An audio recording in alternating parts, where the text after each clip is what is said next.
안녕하세요. 일단 인사 먼저 합시다. 안녕하세요. 네. 저는 레고 작가 루카스 천장지구입니다. 조원익이고요. 그다음에 오늘 특별히 선박 전문가이신 김성호 작가님을 모시겠습니다. 네, 반갑습니다. 안녕하세요. 네. 김성호입니다. 네. 근데 항해 전문가라고 제가 듣긴 했는데 구체적으로 어떤 항해죠? 이제 여러분들 자동차 좋아하시는 분들은 자동차 많이 타실 텐데 네네. 우리 자동차 수출하지 않습니까? 네네. 네, 현대글로비스 그 자동차 운반선을 좀 탔었어요. 네. 네, 그래서 이제 인도양이나 대서양 이런 쪽을 좀 제가 다녀봤기 때문에 네. 육지에 있는 애들 중에서는 그래도 아예 전문가라고. 그렇죠. 아유, 그럼 김도 작가님 혹시 뭐 최근에 책 내신 거 있으신데 네. 잠깐 소개해 주시겠어요? 선박 전문가로 말씀하신 말씀하신 다음에 일단 작가로 소개를 했기 때문에 제 책을 어디다 갖다 놓으셨죠? 잠깐만요. 여기 있다. 여기 있습니다. 어떻게 보면 오늘은 작가 대 작가로서의 만남입니다. 저는 레고 작가로서 창작가로서 이 자리에 섰고요. 네. 저는 얼마 전에 이제 책이 나온 따끈따끈한 책 여기 네. 자주 부끄럽고 가끔 행복했습니다 라는 책을 낸 김성호 작가라고 합니다. 네네. 저희는 이제 그 대학교에서 만난 사이고요. 저희가 이렇게 만나면서 뭐 이런저런 삶에 많은 변화가 있었는데 최근 가장 큰 변화는 제가 이제 이런 레고 작가가 됐다는 겁니다. 그래서 이거 가지고 한번 리뷰해 보면서 제가 이거 어떻게 만들었는지 리뷰를 하고, 그 다음에 우리 작가님께서는 선박 전문가시거든요. 이 전문 지식을 조금 넓혀주시면 좋겠다는 생각에 오늘 이렇게 모시게 되었습니다. 네, 감사합니다. 그러면 오늘 일단 제가 만든 이 판옥선에 대해서 간단히 설명을 드리고 싶습니다. 자, 일단 판옥선이 뭔지 모르시는 분들이 굉장히 많으실 텐데요. 판옥선은 임진왜란 때 이순신 장군님께서 가장 주력으로 사용했던 전투함입니다. 맞죠? 네, 근데 이순신 장군님께서라고 하면 오히려 판옥선이 좀 좁아지는 느낌이 있어요. 아, 그래요? 조선의 대표적인 주력 전함이라고 하실 수 있습니다. 그렇습니까? 그럼 이 판옥선이라는 배가 임진왜란 때만 사용된 게 아니라 전 시대에 걸쳐서 사용이 된 건가요? 조선 아주 초기에는 그 1층짜리 배가였어요. 판옥선에서 그냥 위 갑판 다 뜯어낸 네네네. 1층짜리 배를 많이 썼었는데 그 배 이름이 뭐 맹선 뭐 이런 이름으로 그냥 맹선. 무난한 그냥 상선보다는 좀 더 전투원이 활동하기 편한 갑판이 좀 넓은 이런 배를 활용을 했었는데 이순신 장군 시대에는 이미 판옥선이 훨씬 더 나은 배다라는 검증이 맞춰진 상태였고 그때 마침 이제 수군의 대대적인 전투가 벌어지기 시작하는 거죠. 그렇군요. 그러면은 이제 이게 가장 어떻게 보면은 검증이 완료돼서 실력 발휘를 한 전쟁이 임진왜란이었다. 그렇게 이해를 하면 되겠네요. 네, 그러면 제가 이제 판옥선이라는 걸 왜 이 창작을 하게 됐는지 잠깐 설명을 드리고 싶어요. 일단은 제가 판옥선이라는 배를 알게 된 지는 저도 얼마 안 되거든요. 보통 이제 이순신 장군 임진왜란 하면 많이 떠올리는 게 이제 우리 예전에 50원짜리 동전에 있었던 거북선입니다. 네, 근데 거북선은 이제 앞에 이제 거북이가 달려있죠. 근데 이제 김훈 작가님의 카레 노래나 뭐 또 이제 임진왜란을 배경으로 한 여러 드라마를 보면 이제 판옥선이라는 게 처음 등장을 합니다. 그래서 그 보고 나서는 일단 발음이 어려워서 판옥선이라는 발음이 어려워서 잘 머릿속에 들어오지 않았는데 거북선이 판옥선을 모태로 해서 그 위에 덮개로 또 개조를 해서 만든 발전된 형태의 돌격선이다 라는 걸 알게 되고 나서는 판옥선이 뭘까에 대해서 좀 궁금했고 혼자서 좀 연구도 했었어요. 그러다가 제가 이제 작년 2022년 5월부터 시작했던 MBC 블록버스터에서 판옥선을 만든 적이 있거든요. 이렇게 크게 만든 건 아니고 그때 테마 놀이동산을 만드는데 저는 이제 한옥을 우리나라의 어떤 그런 건축 양식을 테마로 해서 놀이공원을 설계를 했었어요. 그때 제가 그 바이킹 대신에 나르는 판옥선이라는 걸 만들었거든요. 그래서 그때 이제 판옥선을 만들었던 기억이 있고, 그 다음에 이제 제가 작년 2022년 그리코리아 컨벤션이라는 이제 국내 최대의 창작 레고 전시회가 있는데 거기서 어떤 걸 내볼까 하다가 제가 첫 미션 때 만들었던 판옥선을 진짜로 한번 움직이게 만들어보자 그런 생각을 가지고 이제 이렇게 판옥선을 설계하게 됐어요. 보면 아시겠지만 그 노란색의 그 주된 색깔을 하고 있는 제가 원래 만들었던 이거거든요. 이거 불도저 레고 부품 번호가 안 써있는데? 하여튼 이제 레고 이거 톰캣 이제 이 불도저 모델을 로 나온 제품이 있는데 요걸 전부 다 분해를 했어요. 이게 전부 다 분해해서 이 판옥선에 녹여냈습니다. 제가 이 설계는 제가 따로 어떤 설계도를 보고 만든 게 아니라 그림만 보고 만들었어요. 제가 본 그림이 어떤 거냐면, 네, 바로 이 그림입니다. 네, 보이시나요? 네, 이 그림을 보고 이제 최대한 비슷하게 만들어 보자 라고 해서 만들어진 게 이 결과물입니다. 그래서 제가 이제 그 창작가로서 어떤 부분을 초점을 두고 만들었는지 설명하고 나서 그 다음에 우리 작가님께서 좀 보충 설명 같이 계속 틈틈이 해주시면 됩니다. 네. 일단 제가 파독선에서 가장 중점으로 삼았던 그런 구동적인 메커니즘은 뭐냐면 제자리 선회가 가능하다. 즉 평저선이다 라는 거죠. 그래서 이 평저선 보면은 이 밑에 평평하게 설계를 해놨습니다. 이렇게 평평하게 설계했기 때문에 이 파독선이 어떤 특징을 갖냐면 제자리 선회가 가능해요. 그래서 제자리 선회가 가능하려면 노의 방향이 이 좌우가 완전히 반대 방향으로 움직여도 되도록 설계를 해야 했거든요. 그래서 이 내부 안에 모터를 두 개를 연결을 해서 한쪽 이렇게 달아 놓았습니다. 그래서 이쪽도 달고 저쪽도 달고 해가지고, 그래서 이제 제자리 선회, 예를 들어서 이제 시계 방향으로 이제 제자리 선회를 한다고 하면은 좌현을 앞으로, 우현은 뒤로 가게 노접기를 해가지고 제자리로 빙글 돌아가게 할 수 있다는 거예요. 이렇게 할 수 있었기 때문에 인지니어랑 당시에 그 방향을 바로바로 바꿔서 폴을 발사하고 재장전하기 위해서 방향을 배를 돌린 다음에 폴을 발사하고 다시 그 사이에 이 뒤에는 장전할 거 아니에요. 그래서 제자리에 또 선회를 해가지고 발사하고 이런 식으로 해서 연속적인 실질적인 연사가 가능했다. 저는 그게 되게 중요한 포인트라고 생각을 했습니다. 그 다음에 이제 제가 디자인 면에서 좀 더 주목을 했던 거는 일단 파독선은 앞부분과 옆부분 약간 네모네모한 배라는 생각을 했어요. 그래서 일반 배, 레고에서 나오는 해적선은 대부분 약간 뾰족한 느낌, 첨저선 느낌을 살려가지고 만들어져 있는데 이 배는 앞에가 좀 뭉툭하죠.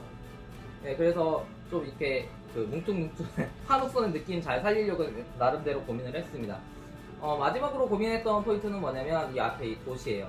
이 돛이 원래 이 불도저에 여기 불도저에 나와 있는 무한궤도 부품이거든요. 그걸 활용해서 옛날에 보면 이제 황포돛대라고 해서 이제 이런 돛대를 활용해서 이렇게 바람의 힘을 이용해서 운행했기 때문에 돛을 어떻게든 표현을 해야 했어요. 근데 이거를 보통 레고 같은 경우에는 천으로 많이 활용을 해요. 천을 종이 또는 천을 이렇게 프린트를 해가지고 앞에 씌우는 방식으로 했는데 저는 어떻게 하면 레고 부품으로 만들 수 있을까? 천도 뭐 레고 부품의 하나라고 볼 수 있겠지만 레고 부품만을 활용해서 한번 만들어 보고 싶다라고 생각을 했고, 마침 제가 그냥 이리저리 머리를 굴리다가 발상의 전환이 일어나죠.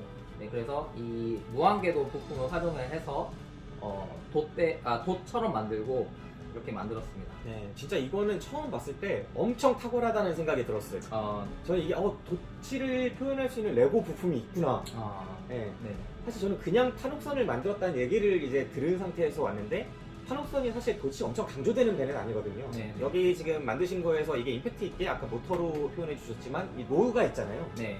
기본적으로 파독선이라는 배는 노를 저어서 가는 배의 개념이죠. 그리고 우리가 돛이 언제 발달을 하느냐라는 걸 보면은 원양으로 이제 멀리 나아갈 때, 그러니까 사람이 젓는 정도로 극복할 수 있는 파도가 아닌 파도로 나아갈 때, 네, 그때 이제 발휘가 실제적으로 활용이 되는 것들이 노고, 우리나라는 돛이 크게 중요하지 않기 때문에 사각돛인 거예요. 왜냐, 삼각과 사각의 차이는 삼각은 여러 가지 형태 변형에 따라서 바람을 여러 가지 세분화시켜서 쓸 수 있는 거죠. 15도로도 가게 만들 수 있고 30도로도 가게 만들 수 있고 전방에서 바람이 와도 옆으로 나아가게 만들 수 있고, 도수의 움직임만으로도 키 같은 거 사용하지 않고도 할 수 있다. 그래서 미국의 이제 범선들을 보면 삼각돛과 사각돛의 그냥 기본적으로 이제 동력을 100% 활용하는 사각돛도 있지만 방향성을 훨씬 자유자재로 쓸 수 있는 삼각돛을 많이 활용하거든요. 그런데 우리나라의 특히 파독선 같은 경우에는 삼각돛 자체가 많이 쓰이지 않아요. 거의 없다시피. 제가 알고 있기로는 조선시대에 삼각돛 자체가 없었던 것 같아요. 네. 원양을 안 나가서 그런가? 그렇죠. 우리가 그래서 이 조선의 전에 우리 해양의 역사를 보면은 우리나라는 항상 반도를 강조하잖아요. 네네. 그럼 우리는 청해진의 장보고를 강조합니다. 그렇죠. 기억나시죠? 장보고, 네. 신라가 막 어떻게 항해를 했는지, 백제가 어디와 교역을 했는지 이런 항해 기록들을 엄청나게 강조를 해요. 왜냐하면 우리가 지금 반도 국가고 세계적으로 뻗어나가는 항해 국가니까. 그런데 갑자기 조선시대에 들어오면 그 얘기가 싹 사라집니다. 네, 조선 자체가 그 당시에 섬기던 명나라가 해외에 나가지 않고 정화의 해외 연정 이후에 네. 문을 닫아 걸기도 했고, 네. 그리고 조선은 이제 형님의 나라가 그러니 우리도 나갈 필요가 없다라고 생각하셨고, 그래서 좀 장단이 아픔과 그러니까 슬픔과 기쁨이 같이 녹아들어 있는 거예요. 우리는 뭐 원양을 안 갔기 때문에 형저선을 만들 수가 있었던 거예요. 왜냐면 그 다도해 또 출신이시지 않습니까? 그렇죠. 네, 맞습니다.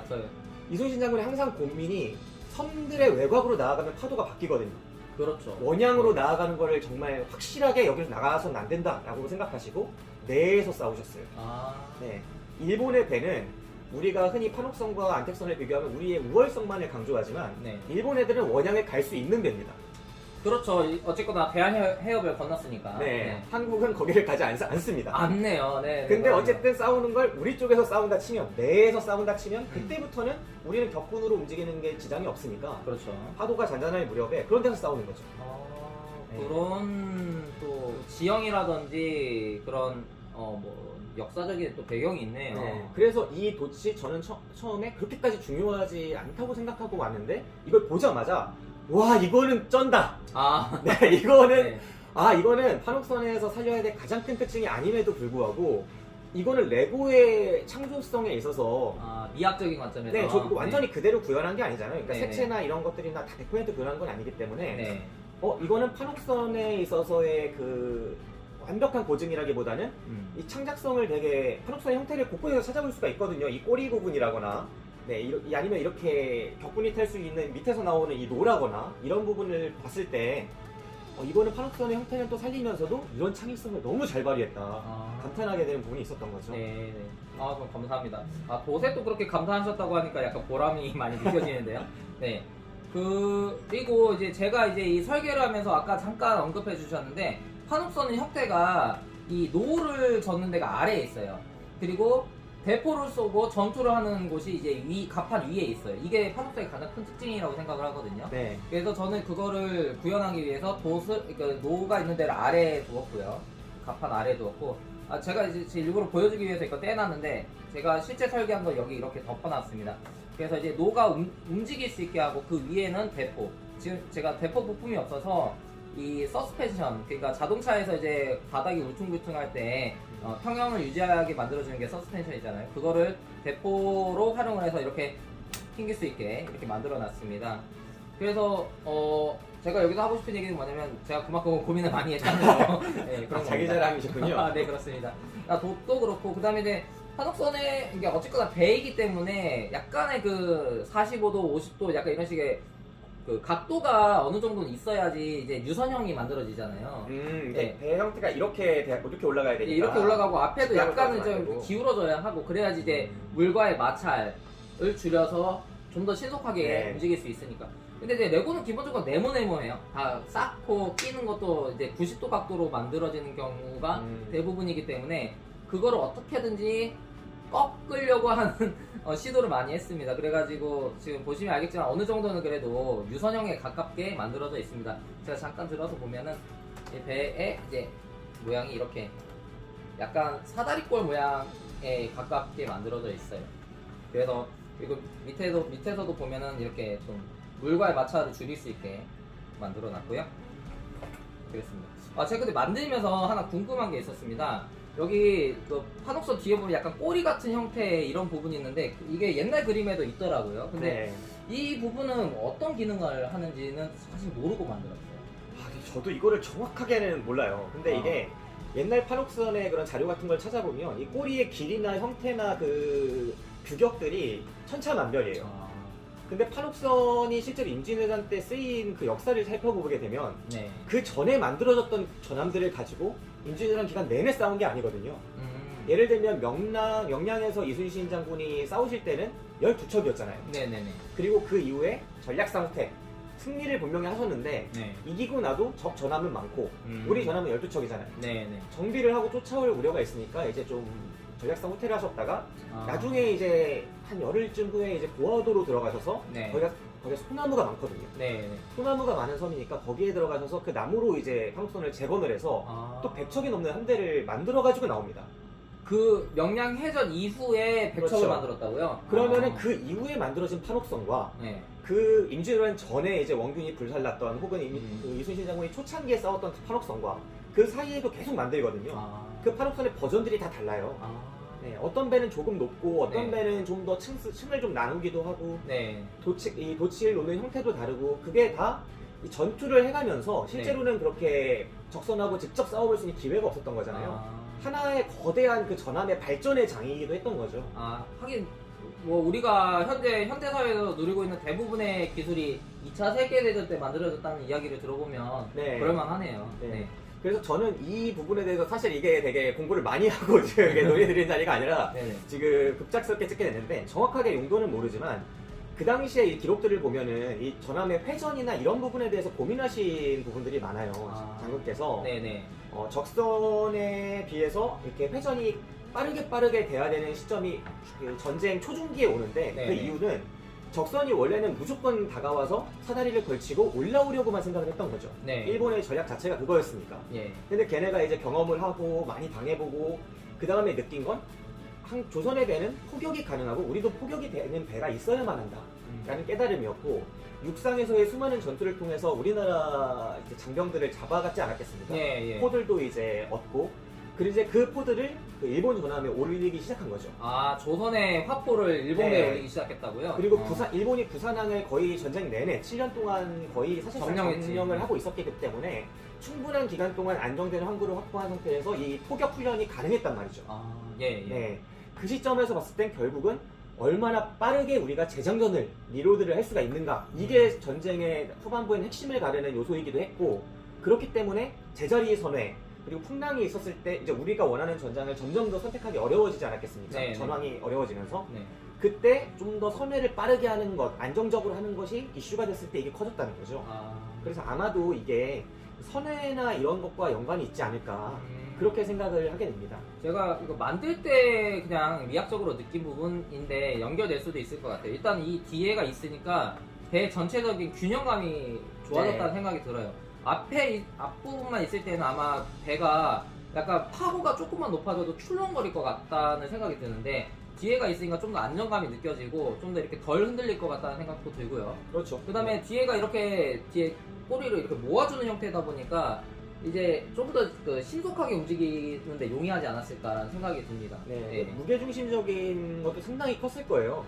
이게 배의 무게를 어떻게 하느냐에 따라서 그 이동 속도 자체가 엄청나게 차이가 나고 판옥선은 기본적으로 엄청나게 느린 배입니다.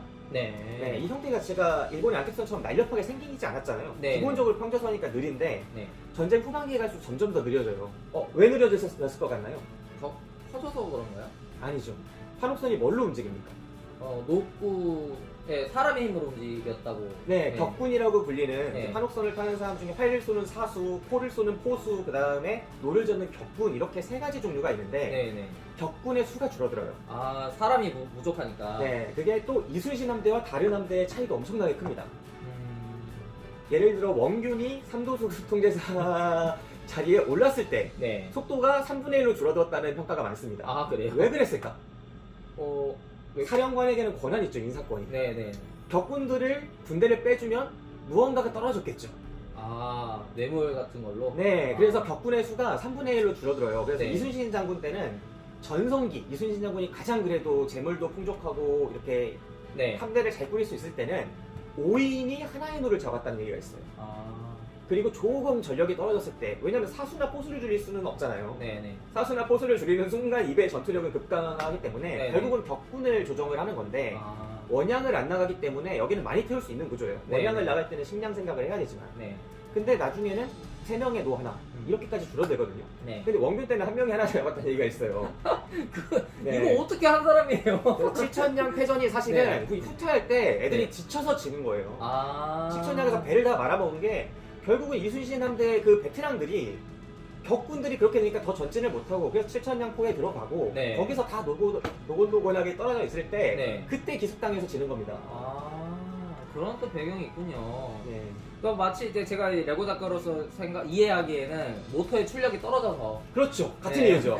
모터의 출력이 떨어져가지고 느려질 수밖에 없었던 거군요. 그래서 아마도 이런 것들이 그 속도와도 무게중심과도 연관이 있을 것이다. 이 네. 사람을 태울 때 이 배의 구성이 앞으로 가면은 또 무게가 앞쪽에 더 실릴 수 있는 그런 짐들을 많이 놔야 되는 그런 부분이 있었다면 네, 이게 충분히 잡아주는 효과가 있지 않았을까? 네, 아무튼 되게 멋있다고 생각했어요. 우주선 같잖아요. 네, 맞습니다. 네. 네. 또 이제 제가 이 일반적인 레고 그러니까 우리가 흔히 하는 레고는 위에 볼록볼록한 게 나와 있고 그 위에 튜브 방식으로 꽂아주는 형태잖아요. 맞아요. 근데 제가 이번에 선택한 거는 이제 테크닉이라는 테크닉으로 분류되는 부품들을 주로 활용을 했습니다. 그래서 왜 그랬냐면은 이제 움직이기를 원했거든요. 그래서 모터가 지금 안에 있고요. 그 다음에 여기 안에 보면은 이제 링크 구조를 활용을 해가지고 하나의 모터로 여러 개의 노가 한 번에 움직일 수 있게 설계를 해놨습니다. 네. 네. 작가님 혹시 이 링크 구조 좀 아시나요? 링크 구조를 아신다는 건가요? 그러니까 원형 운동을 선형 운동으로 바꾸거나 아니면 네네. 제한된 범위의 운동을 바꾸는 걸 보통 링크 구조라고 합니다. 그래서 이 기본적으로 모터는 원형 운동을 하잖아요. 네네. 그래서 축으로 돌리게 되는데 그걸 활용해 가지고 일정한 각도와 움직임을 구현하는 걸로 제가 이렇게 설계를 해놨어요. 네. 네. 결국 자기 자랑이네요. 맞습니다. 네, 네. 이거 고민하는데도 제가 역학적인. 그러면 우리 본격적으로 제가 이제 구동 구현한 거 한번 잠깐 설명드리고 한번 시연을 해보도록 할게요. 네. 일단 제가 어떤 부분을 고민을 했냐면 아까 링크 구조라고 했죠. 이제 모터의 회전 운동을 이제 노젓기의 운동으로 변화시켜주기 위해서 이제 호이켄 링크라는 구조를 활용을 했어요. 호이켄이라는 사람이 개발한 링크 구조라고 하는데 아마 뭐 옛날부터 많이 사용됐겠죠. 근데 이제 그걸 이용해서 이제 모터가 회전을 하면 이 작은 데가 돌고, 그러니까 세 개의 막대기가 이제 그 유기적으로 연결이 되는데 그게 하나의 노 움직임을 구현하게 되는 거고, 이 노를 이제 여러 개를 한꺼번에 움직여야 되잖아요. 그래서 그것 때문에 이제 이런 가위 모양의 이제 가위 링크 구조도 결합을 시켰어요. 그래가지고 이제 하나의 모터가 한쪽 면에 있는 8개의 노를 한 번에 움직이게 만들어 놨어요. 학설 얘기를 잠깐 하자면 제가 이거 노를 구현을 할 때 지금 여기 보시면은 노가 사선으로 되어 있거든요. 45도 각도로 네, 이렇게 떨어지게 되어 있는데, 과거의 판옥선에 대한 학설은 이게 노가 수직으로, 그러니까 격군이 서서 노를 저었을 것이다 라는 걸 전제로 해가지고 복원도 그렇게 실제로 됐었다고 해요. 한강 뱃사공 이렇게 서서. 네, 맞아요. 네. 네. 그러니까 조선시대 다 그렇게 했을 거라고 생각을 하고 판옥선도 그랬을 것이다 라는 전제에서 이렇게 했는데, 최근 학설은 판옥선이 어떻게 하든지 이 육중한 것을 빠르게 움직이기 위해서 이순신 장군님께서 고민을 분명히 하셨을 거다. 그러면 아마 전에도 얘기해 주셨지만은 전쟁 동안에도 많은 발전이 있었다고 하잖아요. 그래서 아마 후기 판옥선은 앉아서 이 격군이 움직였을 거다. 그러면 격군은 앉아서 하니까 노는 자연스럽게 기울어질 수밖에 없잖아요. 그래서 45도일 것이다 라는 게 최신 다수를 점하고 있는 학설이라고 합니다. 그래서 제가 그 부분은 어떻게든지 이 테크닉적으로 녹여내기 위해서 부품도 좀 특수한 거를 찾아가지고 또 자기 자랑이네요. 네, 맞습니다. 엄청 고민을 많이 해야 돼요.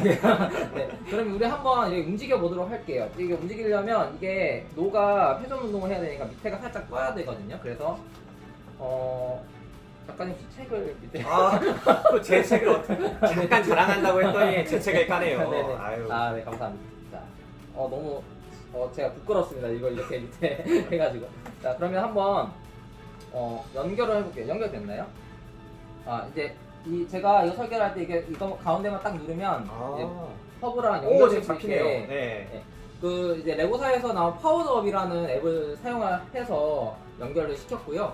다 그 부품을 좀 누르는군요. 네네네. 이거를 누르면은 이제 그 블루투스 연결될 수 있는 버튼이 이 안에 있어요. 그 버튼과 눌러서 연결될 수 있게 해놨습니다. 이제 연결됐습니다. 네, 숨겨진 장치네. 네네네. 자, 이거 연결된 거 잠깐 보여드릴게요. 이런 식으로 이렇게 연결이 됩니다. 자, 그래서 이제 한번 움직여 보시겠어요? 게임기처럼 이렇게 누르면 바로 움직이나요? 네네네. 한번 움직여. 오! 반대쪽도. 네네. 이게 앞뒤 후진도 있네요. 네, 후진도 가능해요. 그래서 제가 아까 선회가 가능하게 설계했다고 했잖아요. 선회가. 네, 그렇게 된 겁니다. 그럼 이 안에가 움직이는 게 보입니다. 제가 이제 카메라를 좀 가까이 가서 한번 보여드릴게요. 저는 일단 적고 있겠습니다. 네네네. 한번 노젓기, 격군 열심히 움직여 주십시오. 자, 이렇게 안에 모터가 열심히 회전 운동을 하면은 이쪽 방면 한번 돌려주시겠어요? 네. 그러면은 이제 링크 구조를 통해 가지고 자연스럽게 노가 움직이게 반대로 갑니다. 설계를 해놨습니다. 아, 네, 좋습니다. 이게 전진이죠? 네. 네, 전진. 자, 후진. 네. 그래도 네. 모터의 움직임으로 8개의 노를 동시다발적으로 이렇게 움직이는 거 네네. 대단하네요. 이 설계에 또 노력이 수고가 들어갔습니다. 맞습니다. 네, 감사합니다. 알아봐 주셔서. 방향 반대로 하면은 이제 제자리 선회가 가능하고요.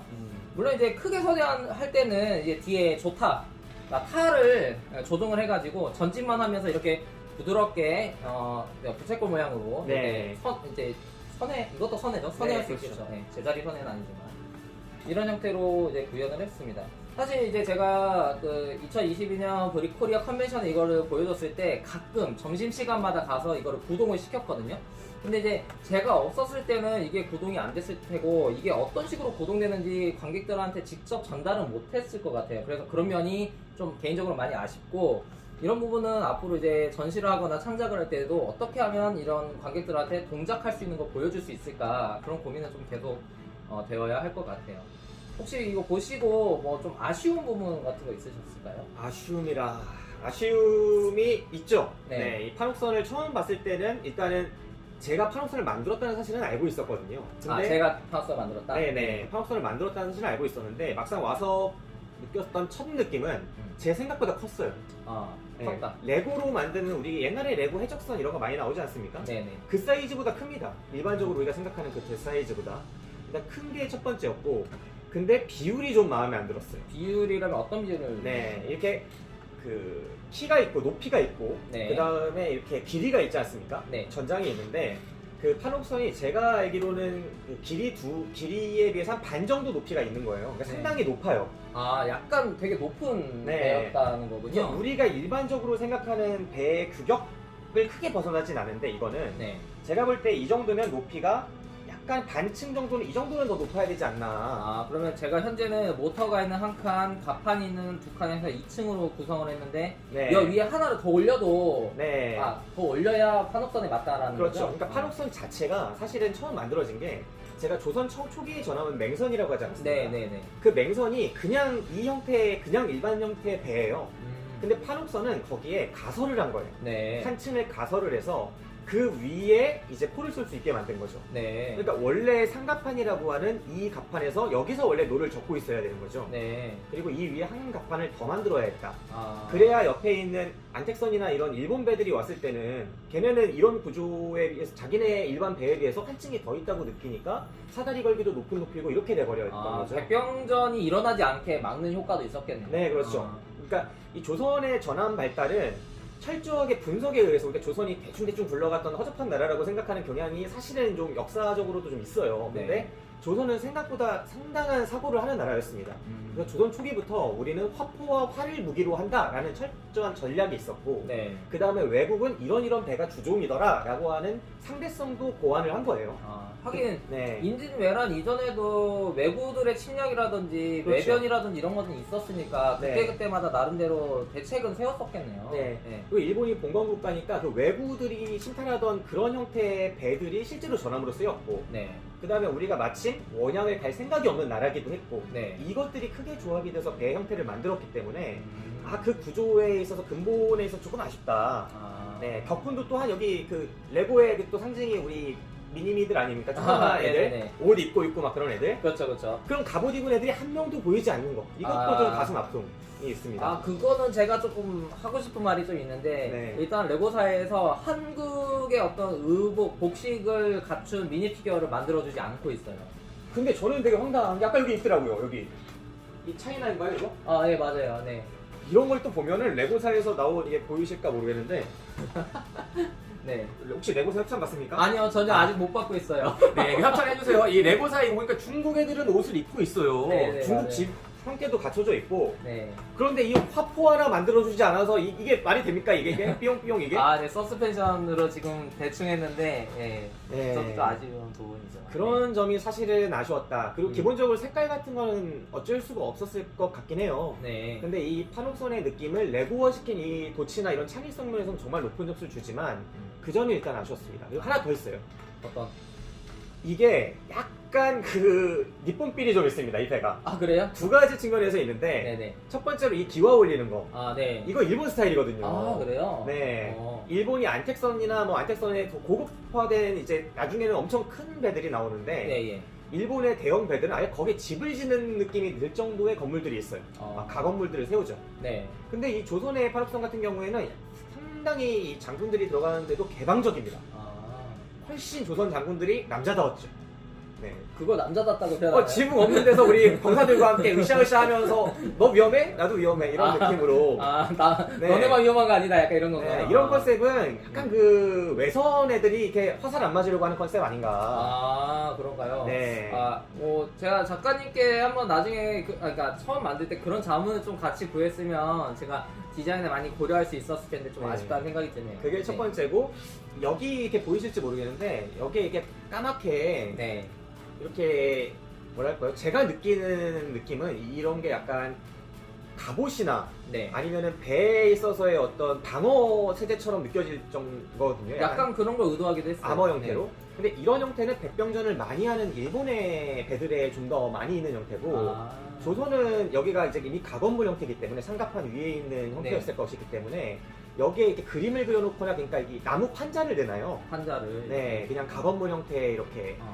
그래서 이런 형태는 좀 이 기와와 아우러져서 이 검은색의 이런 느낌이 좀 일본 느낌이 난다. 근데 이게 판옥선이면은 일본 느낌이 나면 안 되는 거잖아요, 사실은. 그렇죠. 네. 그 점이 좀 아쉬웠다. 네, 그렇습니다. 네. 되게 어떻게 보면 되게 뼈아픈 조언이기도 한데요. 근데 이런 부분들은 제가 어떻게 보면 무의식적으로 우리나라 배는 이랬을 것이다 라고 생각을 했지만 그게 잘못된 정보라든지 인식에 근거한 것이었다는 생각도 반성도 하게 됩니다. 다음에 저는 사실 이게 이제 버전 1이기 때문에 개인적으로는 세 번째로 만든 거지만 어쨌거나 이제 출품한 걸로는 버전 1이기 때문에 한 번 더 업그레이드를 해야 되겠다 이런 생각도 드네요. 그리고 제가 원래 몰랐던 정보인데 이거는 또 이제 루카스님이 알려주셨어요. 네네.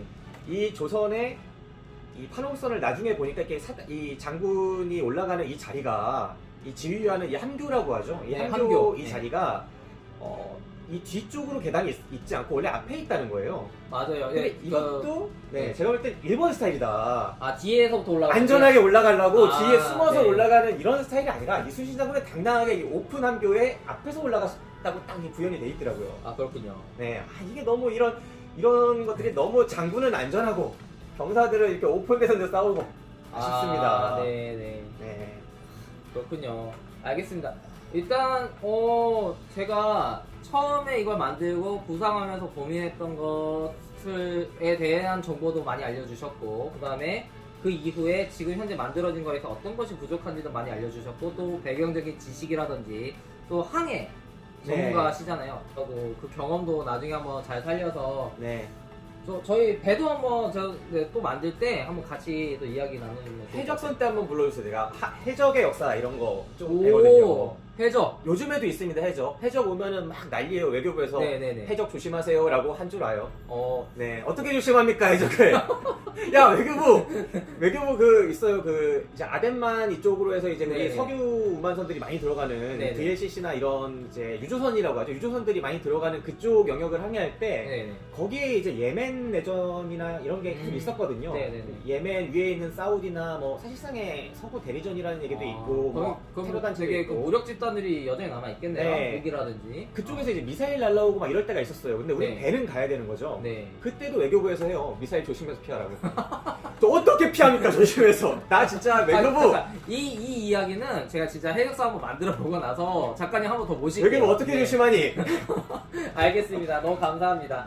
오늘 컨텐츠는 제가 조금 더 이렇게 만들어 보고 싶었던 이 판옥선 2022년 브리코리아 컨벤션에 출품했던 테크닉 판옥선을 주제로 이제 진행을 했고요. 오늘 이 자리에 함께 와주신 김성호 작가님 너무 감사합니다. 저도 감사합니다. 이거 훌륭해요. 잠깐. 작가님. 있어요. 작가님. 구독과 좋아요 한번 해주시겠어요? 구독과 좋아요, 알림 설정까지. 댓글도 많이 남겨주세요. 네. 감사합니다. 편집은 해주시죠. 네, 편집 잘해드릴게요. 네, 존댓말로 하겠습니다. 언제 할지는 모르겠네. 존댓말로 하는 컨셉이야 애들한테 하는 컨셉이 어떤 컨셉입니까? 존댓말로 하는 게 좋을 것 같아요. 네, 알겠습니다. 아, 네. 머리를 안 감은 관계로 모자를 쓰고 해야 될 것 같고요. 옆에 오늘, 안녕하세요. 일단 네, 인사 먼저 안녕하세요. 합시다.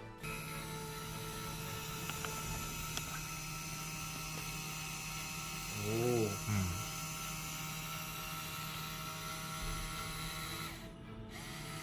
수진.